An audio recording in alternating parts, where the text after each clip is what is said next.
he's there. How do you feel going forward with this Nipsey Hussle investigation? A lot of things stick out in my mind right now, oh God. And one of the, just why is all in my brain.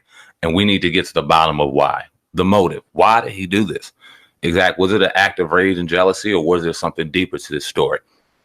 We've always, throughout this situation, throughout the ordeal, since he passed away, we've always talked about the why. We've always talked about them being a little more than that. And there's something maybe deeper to this. When we look at what he was doing for a area where you see there was absolutely nothing going on and no hope for that motherfucking place that we went to, he was changing that and changing that conversation, which is a threat to the people who want to keep that held down. Now, we were talking about gentrification out there while we were out there, right? And we seen a big ass sign for that. And we had a little bit of a discussion. It might have been in the area we were in. Maybe, was it? Nah, it was the car wash. We was at the car wash. Not too far, I don't think, was it? Nah, it wasn't too far.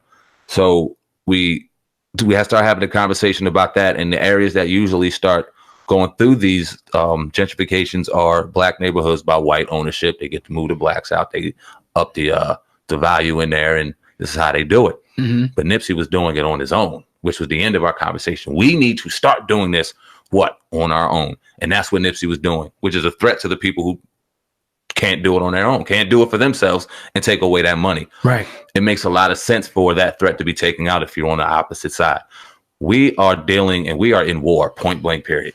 Whether this gets yelled on YouTube or whatever, we are in war. Right. And certain ways that you deal with war and deal with your opposition is you take out the opposition, you take out the leader. And that's what they did in this war situation. That's a fact. I can't get away from that.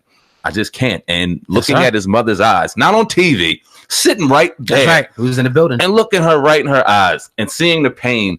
And no one in front of my videos. What you need to do right now, if you like what you see, if you like what you're watching right here on the Hip Hop Uncensored podcast, whether on Viral Hip Hop News Uncensored, the Uncensored Podcast official channel, you need to hit that link in the description box right now. Yeah. Get your ass to the Hip Hop Uncensored podcast on iTunes, Spotify, Google Play, and all major online outlets exclusively with the Digital Soapbox Network.